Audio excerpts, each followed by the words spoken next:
When the update finished installing, my old avatar was already logged in. I didn't even remember still having the game. Pixel Park, that colorful, innocent little online world I used to vanish into after school. I hadn't thought about it in years. The servers were shut down in 2013. Every forum, every fan site, every wiki page confirmed it, dead and gone.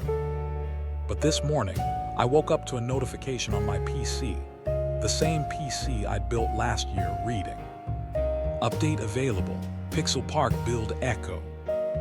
No launcher, no client, no source. Just the message, pulsing in the corner of my desktop like a heartbeat. At first, I thought it was some nostalgic reboot or fan-made remake. Those pop up all the time. But when I clicked it, it didn't open a browser or an installer. It opened the original Pixel Park splash screen, the one I hadn't seen since I was 13, with the same happy jingle that always played when you logged in. Except now the music was off. It sounded reversed.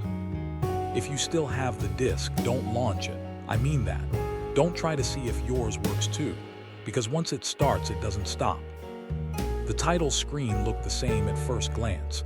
Cheerful clouds, pixelated trees, and my avatar waving at the camera.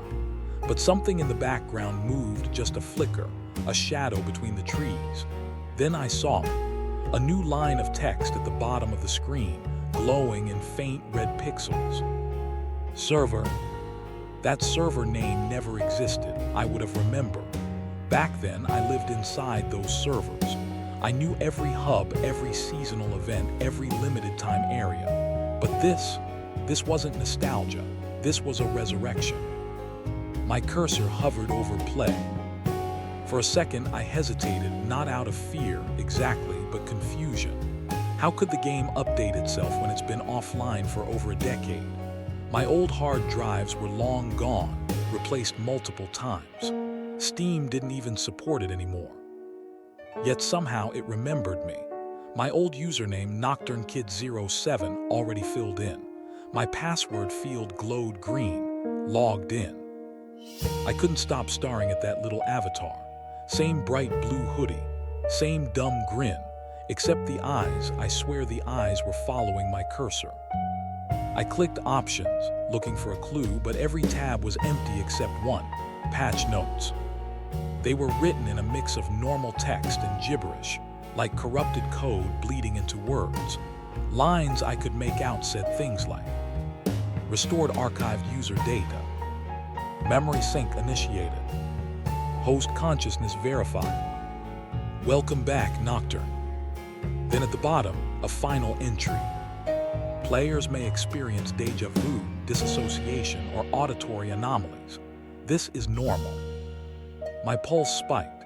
Deja vu, consciousness verification. Who writes patch notes like that? But the strangest thing was how familiar it all felt. Like I'd seen this update before. Like this exact moment had already happened years ago. I opened Task Manager, tried to close the window. Nothing. The program didn't even appear as a running process. When I hit Control plus Alt plus Del, the screen flickered, and for a split second I saw something else. A chat window, messages scrolling fast, too quick to read, but I caught one line before it vanished. He's back, don't let him in. I froze, that username Mirror Child. I hadn't seen that name since I was 12. He was one of the original players, a myth in the Pixel Park community. There were rumors he'd been banned for discovering something buried deep in the code, some hidden zone no one else could access. After that, the devs shut everything down. I remember reading his final post on the forum before it went dark. We're not supposed to wake them. Back then, I laughed it off as edgy ARG nonsense. But now, sitting here in 2025, watching Pixel Park come back to life on its own, that post didn't feel like fiction anymore. I told myself it was probably malware, a hoax. Maybe someone had hijacked the old IP or used AI to generate fake nostalgia bait. But something about the music, that reversed, slowed down theme, made my chest tight. The clouds on the title screen began moving faster, spiraling like a vortex. My avatar stopped waving. He just stared. Then a soft whisper, buried under the audio distortion, almost too quiet to notice. It said my name, not my username, my real name. I don't even remember clicking play, but I must have, because the screen faded to black, and the last thing I saw before it loaded was a message flashing at the bottom. Welcome back, host, resuming memory sync. And then everything went dark. When I think about my childhood, I don't picture playgrounds or parks or birthday parties. I picture Pixel Park. It wasn't just a game, it was a second home. A strange little pixelated world built by a now-defunct studio called Arcadia Interactive, where everything felt alive in its own blocky way. Back then, in the mid-2000s, it was the kind of online universe that made you forget about the real one. Every login felt like stepping through a portal that hummed just for you. Summer afternoons melted into evenings spent exploring bright, looping worlds with other kids whose real names I never knew, just usernames like Sleepy Owl, 8-Bit Ghost, and Mirror Child. We built forts out of glitchy textures, traded items shaped like fruit and stars, and used in-game emotes to laugh until my sides hurt. Sometimes I can still hear the background music, that simple 4-note melody that repeated endlessly but somehow never got old. It felt like safety. It's strange, the things your brain decides to hold on to. The colors, the loading screens, the texture of the menus, they've stayed sharper in my mind than most real places I've lived. But looking back now, there were cracks in the perfection, little things that didn't make sense even back then. Like the way certain NPCs would move before you got close enough to trigger them, or how the chat sometimes filled with gibberish, entire lines of corrupted symbols that no mod could explain. We always blamed the servers. Arcadia's forums were filled with threads titled lag in Dream District or map bug in Meadow Zone. But the lag didn't feel like lag. It felt like something watching. I remember one evening especially clearly. It was the end of summer, 2009 maybe. My mom was calling me for dinner, but I didn't want to log off yet. My friends and I were in the Sunspire Plaza, a sort of hub world where players met to show off rare skins or play the mini games. That's when the first real incident happened. Every avatar froze. Not like a server crash, no, this was different. Their idle animations continued, eyes blinking, heads tilting. But none of them were typing. Even my movement keys stopped responding. Then, after maybe 30 seconds, the in-game sky flickered. Just for a frame or two, I almost convinced myself I imagined it. But it wasn't blue anymore. It was static. Then a chat message appeared, not from me. Not from anyone. We're not supposed to wake them. A few players typed question marks. Some laughed. But I noticed the username attached to that message, Mirror Child. He was always saying weird stuff like that. Mysterious, cryptic things that no one understood. Everyone thought he was an ARG player, part of some hidden developer event. He'd vanish for weeks and come back talking about zones that didn't exist on the map, or how the game was growing too self-aware. But that night after his message, the entire server crashed. When we logged back in, Sunspire Plaza was gone. Just gone. The map was blank where it used to be. Arcadia released a statement the next day calling it a temporary data rollback. But every time someone tried to load into that area again, their client froze on a screen that said syncing user memory. I didn't think much of it then. I was a kid, bugs were exciting, mysteries were fun. But years later, reading through archived posts, I realized how often Mirror Child was there right before something broke. Every time the servers went down, he'd type that same line. We're not supposed to wake them. Back then it sounded like lore. Now it feels like a warning. Arcadia Interactive didn't last long after that. Their official shutdown announcement came suddenly. One of those polite corporate messages thanking players for years of joy and imagination. But rumors spread fast. Supposedly, one of their developers disappeared. Others claimed a legal notice was filed against the studio for improper data handling. I remember reading one post before the forum was wiped clean, a thread titled "The Sleep Files." It claimed Arcadia had been experimenting with a memory sync system, some kind of adaptive code that let NPCs remember individual players between sessions. The post said it used player brainwave patterns. Obviously fake, right? Still, when I logged in years later, the game did greet me by name. That old logo, Arcadia's silver spiral, had been burned into my mind since childhood. When I saw it again last night, flickering on my monitor, something about it felt wrong. The edges warped in subtle ways like it was breathing.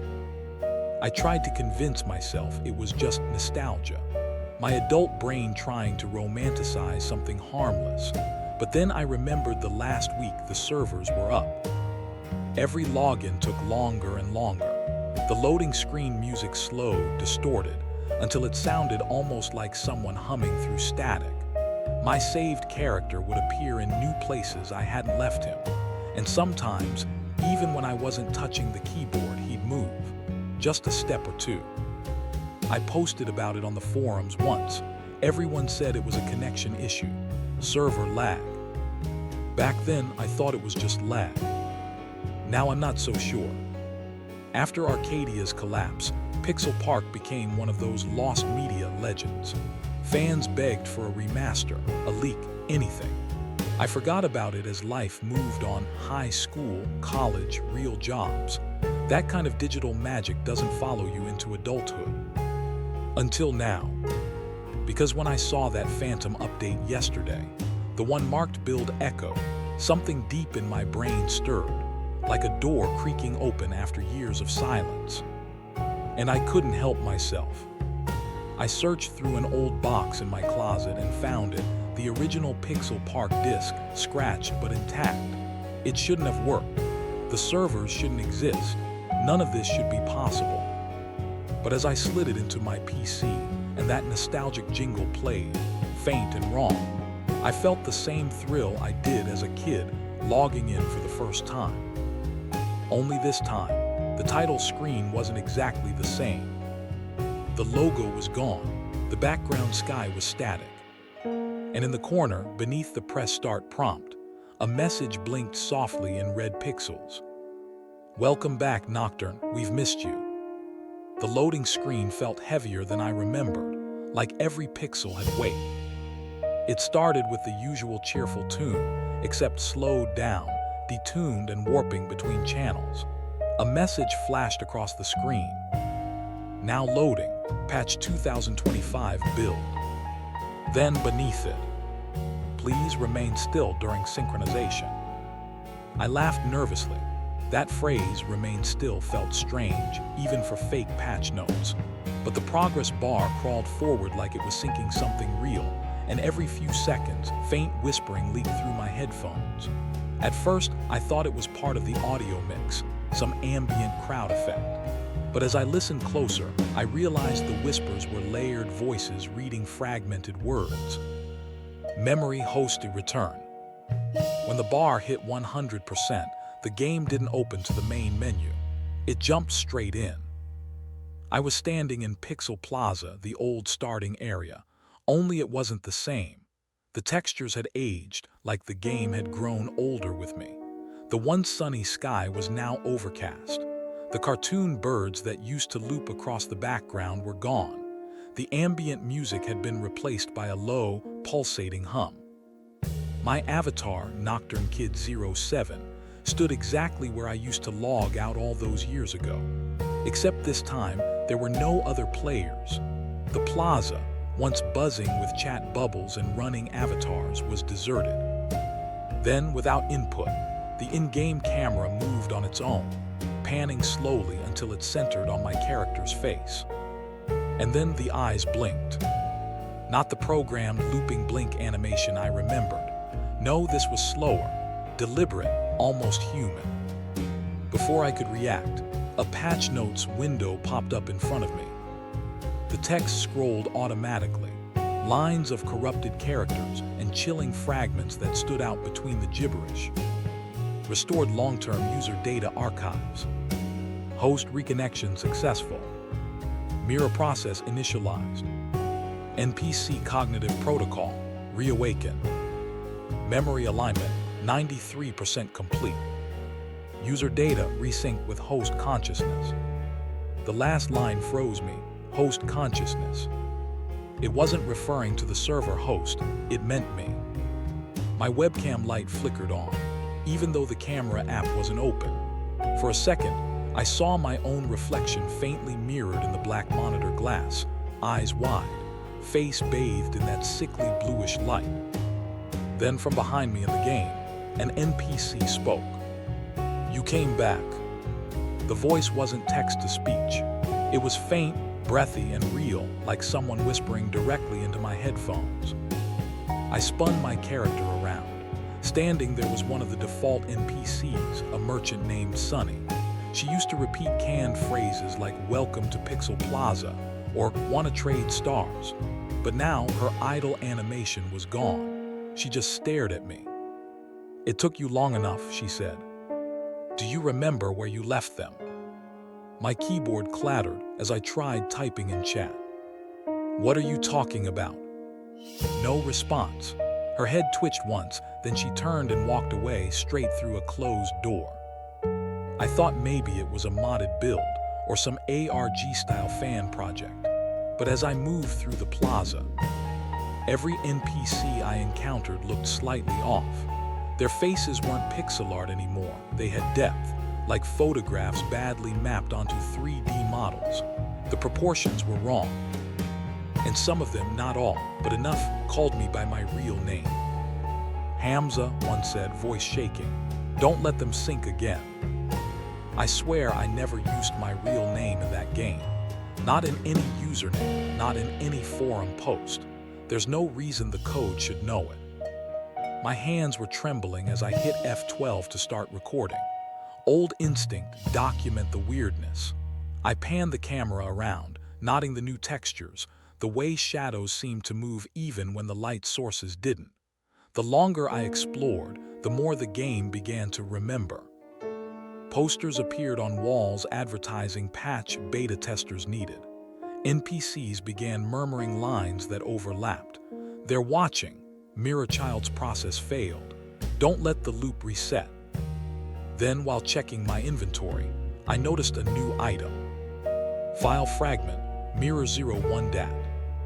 When I clicked it, the game glitched, the screen tearing like stretched fabric, and I found myself in a corridor I didn't recognize. The lighting had changed. Gone was the sunny palette. Now everything was tinted gray and crimson. A door at the end flickered between textures, wooden, metal, then skin. When I tried to move forward, my character's footsteps echoed in sync with mine. Not just matching speed, timing. Each step sounded in my headphones exactly as my own foot tapped the floor beneath my desk. I froze, waited, pressed no keys. The avatar took one step forward on its own. Then another. The whispers returned, louder this time, layered and frantic.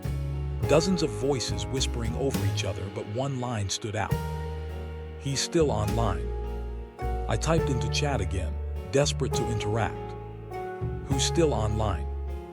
Instant reply. "Mirror Child." The name blinked at the top of the player list status, connected. That shouldn't be possible. The account had been inactive since the shutdown, yet there it was, right above mine. I tried opening the friend list crash. The screen split open with static, and for a fraction of a second I saw something like a reflection in the distortion. A human face, pale and still, with eyes like blank pixels. When the game stabilized, my location tag read /home/root/user/. The plaza was gone. The environment had melted into a warped suburban street under a stormy sky. The mailbox had my childhood address printed on it. No map data, no escape key. The camera zoomed in on the front door, my door, the one from the house I grew up in. The cursor pulsed, waiting for input. Enter home. The soundscape shifted again. The hum deepened into something that felt almost like breathing. I couldn't tell if it was in-game audio or something leaking from my speakers. A chat message appeared, just one. "You shouldn't go in alone." The sender, mere child. And before I could think, before I could even move the mouse, the game took control. My avatar walked forward, hand reaching for the doorknob. The screen flickered, and the moment the door creaked open, the monitor flashed white like a camera flash, and a new location loaded. It wasn't a fantasy world anymore. It was my childhood home, recreated in perfect, impossible detail. Every photo, every scratch on the floorboard, all here, waiting. At first, I didn't realize what I was looking at. The graphics were too good, not photorealistic, but emotionally accurate. Every corner of the rendered hallway felt right. The faded wallpaper with tiny blue flowers, the creak of the third floorboard, even the warm hum of the old ceiling light that used to buzz when left on too long. This wasn't just a nostalgic level. This was my house. The UI was gone now, no health bar, no chat box, no menus. Just a cursor floating at the bottom of the screen, trembling slightly as if breathing with me. I moved forward. Each step made the sound of real shoes on real wood. As I passed the living room, the TV flickered on by itself. Static at first, then a faint voice, my mother's voice. "Dinner's ready. Don't stay on that game too long." Her tone was gentle, exactly as I remembered it from when I was 10. I hadn't heard that voice in over a decade, not since before the accident. The static cut to black, then in a voice that wasn't hers. "You never listened." I froze. I wanted to tell myself this was some kind of AI audio generation trick, part of the new immersive nostalgia update or something. But it was too personal. No public footage existed of her voice. No game could fabricate that specific warmth followed by that quiet disappointment. I turned toward the kitchen. The doorway was blocked not by a wall but by a pixelated void, a solid block of missing texture data. When I stepped closer, faint whispers leaked out from behind it. "He's in the wrong build. Memory desync, keep him calm. The host is aware." I backed away, heart pounding, and went upstairs. The hallway light flickered with each step, showing glimpses of framed photos, my family smiling, birthdays, vacations. But as I passed them, the faces began to change. In one, my father's eyes were replaced with static. In another, my mother's smile was stretched too wide. And in the last photo, the one from my 7th birthday, my own face was blurred out entirely, just a smear of light where my head should be. I opened the door to my old bedroom. For a moment, it was perfect. The computer desk, the CRT monitor, the posters on the wall, even the little figurines lined up on the shelf. I almost smiled. Then I noticed the shelf had one item that didn't belong. A folder icon. Floating there, untextured, labeled simply, "You." I hesitated. My mouse hovered over it. The cursor flickered violently, like the game didn't want me to click, but I did. The screen blinked. Lines of text filled the monitor inside the game. Not my monitor, but the one in the bedroom render. A recursive feed. Data NOCTURNIKID 07. Sleep patterns, irregular. Heart rate spike, 3:17 a.m. mirror incident. Hidden folder detected, photos deleted. Recovered file, DSC0412, JPG. That last line hit like ice water. DSC0412, JPG, that was the photo I deleted after the funeral, the one I swore I'd erased forever. On the in-game monitor, the photo opened. My family at the lake, except this time, my reflection in the water wasn't facing the camera. It was facing me. Then the camera view glitched, and without warning, the perspective shifted to third person. But there was no character model. The room was empty, just the camera hovering behind nothing. I tried moving, but the controls didn't respond. Instead, A chat box reappeared for the first time since I entered the house. "Mirror child, you shouldn't have come back." My hands went cold. I typed, "Who are you?" No reply. Instead, the text box filled itself automatically, letter by letter, as if someone else was typing from my end. "You are." Then, a loud click echoed through my headphones, like a door unlatching somewhere in the house. The camera turned on its own, focusing on the closet door. It was ajar, a faint light pulsing from inside. "Interact." I didn't press anything, but the prompt triggered anyway. The door swung open, revealing a small CRT monitor inside the closet, identical to mine, down to the same desktop wallpaper from my old PC. On its screen, a live video feed. At first, I thought it was an in-game camera effect, but the longer I stared, the more I recognized the background. The faintly flickering LED strip, the half-drunk coffee cup. It was my real desk. The webcam light on my actual monitor turned red. And on the in-game screen, I saw myself sitting there, frozen, eyes wide, looking directly into the camera. Then, another line appeared across the bottom of the in-game feed. "Rec host connected." I yanked my webcam cable out. The light went off, but the in-game version of me kept moving. He looked around, confused, then stood up. There was a low rumble, like the game was straining to render something massive. The environment flickered, textures peeling away to reveal endless code underneath. The walls began to pulse, breathing in sync with a low heartbeat sound.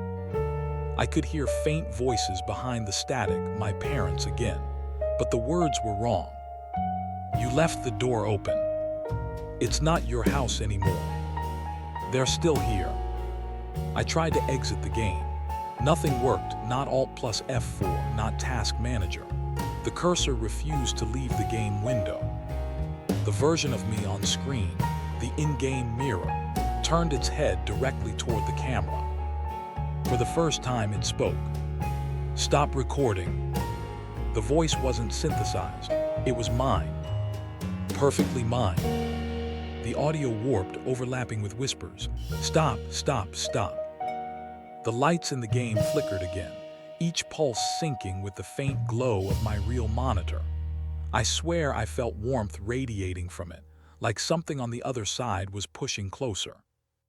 Then the house began to collapse. Rooms folded inward, walls shattering into strings of code.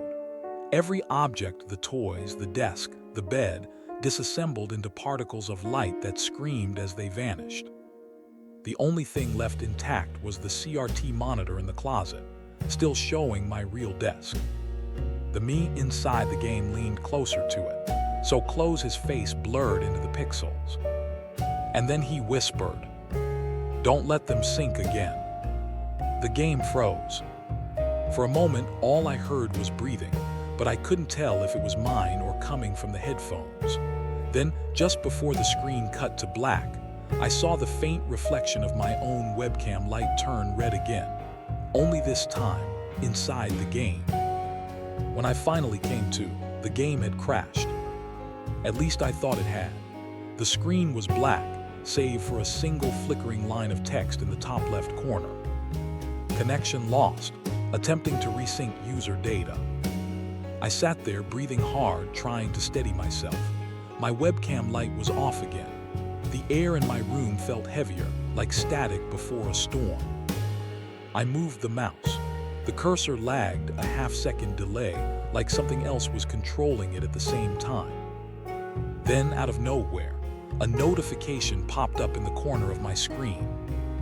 Not from the game, from my old chat client, the one bundled with Dreamworld Online back in 2009. "Mirror Child has come online." For a second, I couldn't breathe. That username. I hadn't seen it since the summer before the servers shut down. He was one of the original players, older, smarter, always finding hidden files and levels before anyone else. When the game started glitching back then, he was the one who warned us to log off. Then his account just vanished. And now, 13 years later, his name was glowing in the corner of my screen like a ghost signal. I clicked. The chat window opened instantly. "Mirror child, you shouldn't have looked inside the house." My fingers hovered over the keyboard. What the hell is going on? The reply came before I hit enter. "Mirror child, you're already answering yourself." I blinked, deleted the unfinished line, typed again. "This some kind of ARG mod, who are you really?" "Mirror child, you don't remember." "Mirror child, they said you'd forget once you woke up." The typing cursor in the chat didn't blink like it used to. It shivered, stretching and contracting like it was breathing. "What do you mean, woke up?" No reply for several seconds. Then, "Mirror child, I'm not supposed to talk to hosts. They start to glitch." "Mirror child, the update wasn't meant for you." The hairs on my arm stood up. "What update? Patch 2025. What the hell is?"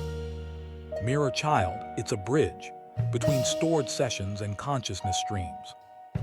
"Mirror child, Arcadia didn't make it, they just found it." Something inside me went cold. Arcadia Interactive, the small indie studio that had made the game. They went bankrupt in 2013, claiming server corruption. But rumors said the real reason was a data leak involving player behavioral syncing tests. I always thought it was an urban legend, creepy internet lore. Now it felt less like a myth and more like a confession. "Are you saying it's alive, the game?" "Mirror child, it was always alive, you just called it playing." "Mirror child, each player left something behind when they logged off." "Mirror child, each memory was archived, waiting for the host to return." "Host?" "Mirror child, that's you." "Mirror child, or what's left of you." My reflection in the black screen flickered, half a beat out of sync. "Stop, this isn't funny." "Mirror child, funny. I forgot what that feels like." "Mirror child, I think you took it with you when you left." Then something strange happened. The chat window duplicated itself. Dozens of smaller windows began stacking across the screen, each one showing fragments of older conversations. Some were mine. I recognized my typing style, my jokes, my 12-year-old slang. One line stood out. "Me 2010, BRB mirror gonna get dinner, don't leave the server." "Mirror child 2010, we never really leave." That conversation was real. I remembered typing that the night before he vanished. Now the old chat logs began updating in real time. New messages appeared in my old text bubbles. "Me 2010, I didn't mean to forget you." "Me 2010, I didn't mean to wake them." I hadn't written those. I minimized the window, but it instantly reopened full screen this time. The text began typing on its own again. "Mirror child, they're watching you right now." "Mirror child, through the story, through the watchers." "Mirror child, every time you replay it, it grows stronger." I froze. It wasn't talking to me anymore. It was talking through me. "Mirror child, you think you're safe because it's a story." "Mirror child, but this is the sync. Every word rewrites you." The chat text glitched into symbols, then into fragments of code. "User remap complete. Host sync 92%. Data overlap DTCTD. Reconstructing memory THRADS." My cursor moved by itself, opening folders on my desktop. Photos, documents, even things I hadn't touched in years. One by one, the files began renaming themselves. Dream 1, MP4 right arrow /awake, MP4. Mom letter TXT right arrow, line 12. Profile, JPG right arrow, host face 2025 DAT. The sound of typing filled my headphones, my typing, but faster, mechanical. "Stop it," I shouted, slamming the keyboard. The monitor flickered. For a second, I saw my own reflection again, except this time it wasn't delayed. It was ahead of me. It smiled before I did. Then a message popped up. Mirror child, you were supposed to stay asleep. I grabbed my phone to record everything, but the camera wouldn't open. Just a blank preview screen with one line of text across the bottom. Recording in use by Echo. Every light in my room dimmed. My monitor flickered between the desktop, the game, and the chat, all blurring together. Mirror child, they need your memories to rebuild the world. Mirror child, we were the first ones, you're the last. Rebuild what? I typed. Mirror child, the place before the servers fell. Mirror child, the dream where they kept us. Mirror child, they called it childhood. The lights buzzed. My reflection blinked out of sync again. Behind it, faint silhouettes moved, shadows in the static. Children's voices echoing laughter warped through bit-crushed audio. I could feel something in my head like old memories surfacing, ones I didn't remember having. Logging in for the first time. Standing in the digital park. Mirror child waving from the fountain. Mirror child, they archived you. Every choice, every fear. Mirror child, now the update is syncing what's missing. Mirror child, it's writing you back in. Stop, stop, stop. But the text kept typing itself. Mirror child, there's no you left to stop. Suddenly, the chat window fragmented, fracturing into hundreds of overlapping reflections, each one showing me at different ages, different screens, different times, and all of them typing the same thing. Welcome back. Then the screen went black. A single line of white text appeared in the center. Rebooting host. The speakers emitted one soft tone, a child's laugh distorted into static, and then silence. The power flickered, my monitor went dark, and I sat there, feeling the faint hum of the computer fan as something deep inside the system whispered, almost gently. We never really left the game. When my monitor came back to life, the desktop was different. The wallpaper had changed, replaced by a blurry screenshot of the game's title screen.